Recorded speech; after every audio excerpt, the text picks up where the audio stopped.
All right, my friends, welcome back to the Wealth Outside of Wall Street YouTube channel, where you learn how to take your money off of Wall Street, take control over that money, and ultimately achieve financial freedom in 10 years or less. Now, my friends, in order for you to achieve that lofty, audacious goal of financial freedom in under a decade, the one thing you have to consider is the one thing very few people slow down enough to truly understand. And this is the topic of this video. It's how to think about money. Consider this for just a minute. Money comes in and out of your life every single day. It becomes such a ubiquitous part of our life that very few people even slow down enough to understand what money is and what it represents. Now, you might take this for granted, but most people that I talk to, and granted I have talked to thousands of people about money, do not understand what money is. So take a moment and let's raise your financial IQ so that once you understand what it is and how to think about it, you can now start to master it. So my friends, first and foremost, I'm going to give you two frameworks in this video. The first framework is quite simply this. Money represents something. Now, what is it that it represents? Many people argue back and forth about what it could mean, but I'm gonna just jump right to it. Money represents one thing for all people universally. It's something that you and that I trade our time for, our life, energy, and life force for. So my friends, here's how I want you to think about money. You spend probably 20, 30, 40, 50, 60 hours of your life every single week pursuing this elusive idea of money. Now, you might not spend 60 hours a week in the office, but predominantly you're going to spend time getting ready for work, commuting to work,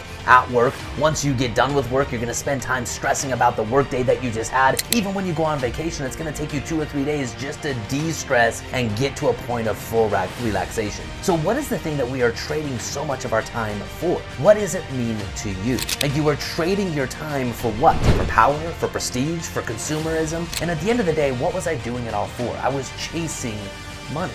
I was trading my time chasing money. Now, for most people, the money that you've traded so much of your time for has slipped through your fingers, kind of like sand slipping through the fingers of your hand. The money that's left over in your hand, if it's something that you've already traded your time for, what should the ultimate pursuit of that money that you have left be used for?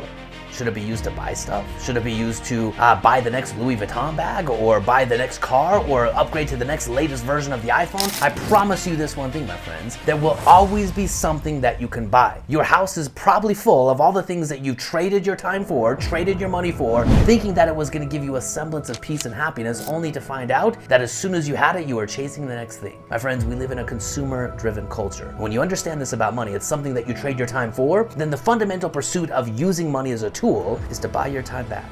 To buy your time back. At the root of everything, my friends, is freedom. You were born free, but you do not live free today. So your pursuit is to use money, something that you've already traded your time for, to buy your time back. Now, that's first and foremost the number one way I want you to think about money. And as you start thinking about money that way, it takes on such an advanced meaning for you. You realize it's not just a piece of paper. It's not just a number in a bank account. It represents your very freedom. The thing at the end of your life, when you look back over all of the years that you've lived, you will never regret not having traded more time for money. But you will regret the time that you did trade for money instead of living the life to its fullest. Now, if you want to accelerate your pathway to financial freedom, the next thing that you have to understand about money is how to get more of it, right? Today, we live in a very difficult time where people are making less and less money as it relates to the increasing cost of living, right? Inflation is making it harder and harder for people to live. So my friends, how is it that we can get more of these little green pieces of paper or numbers in our bank account? There are 3 fundamental principles that once you understand and master, money will come into your life simply as a function of the way you see the world and the way you behave and interact with that world. So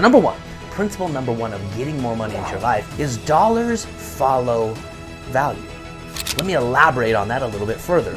If you want more dollars in your bank account so that you can then buy your time back faster, then you have to start looking at the world not as a series of problems that someone else is going to solve, but as a series of opportunities that you get to solve. Here is the ultimate reality of getting more money in your life. If dollars follow value and you want more dollars, the dollars that you want are in someone else's bank account, someone else's pocket. And all you have to do is figure out how to create enough value for those people that they will gladly and willingly exchange their their dollars for the value that you create. If you do not have enough dollars and you want more dollars, consider this an introspection of have you created enough value based on the dollars that you want. And if not, start thinking in terms of production. How do I show up? How do I work harder? How do I be more proactive? How do I look for ways to solve not just the immediate problem in front of my boss's face, but how do I solve 10 problems ahead of him? How do I create so much value in his or her life that they cannot see ever operating without me? My friends, when you start thinking and operating like this, you become the obvious choice for raises, for promotions, for unique opportunities, for advanced opportunities to create more value and therefore make more money. When I first started off in my career, I'll never forget the very first paycheck that I got out of college. Now, this should have been an exciting, a rewarding moment. I just graduated college. I had to move my new wife and I from Utah to Arizona, and I remember I got that first paycheck after 2 weeks worth of work. Now, I'm gonna date myself a little bit. They did actually give me a check in an envelope, and it was that envelope that had a little window on it. I could see in the window of that envelope, and I could see a little colored piece of paper in there, and I knew it was my first paycheck. Now, I saved that paycheck because for those of you that don't know this about me, I was not very studious back in high school. In fact, I didn't actually graduate high school. I dropped out and I had to go back later on and get a GED. And so graduating college for me was a big accomplishment, or at least I thought it was. And I remember getting that first paycheck, I kind of felt proud of everything I had done. And I took it to the Bank of America where I intended to cash it as a celebratory moment of I have arrived. And I remember when I opened that envelope and I took out the check, I scanned that check because it was the first time I was ever looking at one of these things, and there was not a lot of money on that check. And I thought there must have been a mistake, right? But I started looking at where all of my money went, from taxes to insurance to deductions. And at the end of the day, after 2 weeks worth of work, I had less money on the bottom of that paycheck than I was earning as a side hustler, hustling my way through college. But if I just quit, what else was I going to do? So I am going to figure out how to make double the money, triple the money, quadruple the money. And over the next 5 years inside of my career, I went from making $32,000 a year to $150,000 a year. Now, there were a lot of trade-offs with that, but I started looking at my world as a series of problems that only I could solve. And every time I showed up to an interaction, I was always 10 steps ahead of everyone around me because I looked at the world as a series of opportunities for a producer, someone that could create more value and therefore make more dollars. My friends, principle number one, if you want more money in your life, that money is in someone else's bank account. You need to create more value. Step number two, exchange creates wealth. In the world that we live in, money is something that we trade our time for, but it is also something that we use to make exchanging with other people easier. So exchange creates wealth. Now, what does this ultimately mean? It means at the end of the day, when two people come together and they readily exchange without any coercion or deceit involved, both parties walk away wealthier. Now, what does that mean?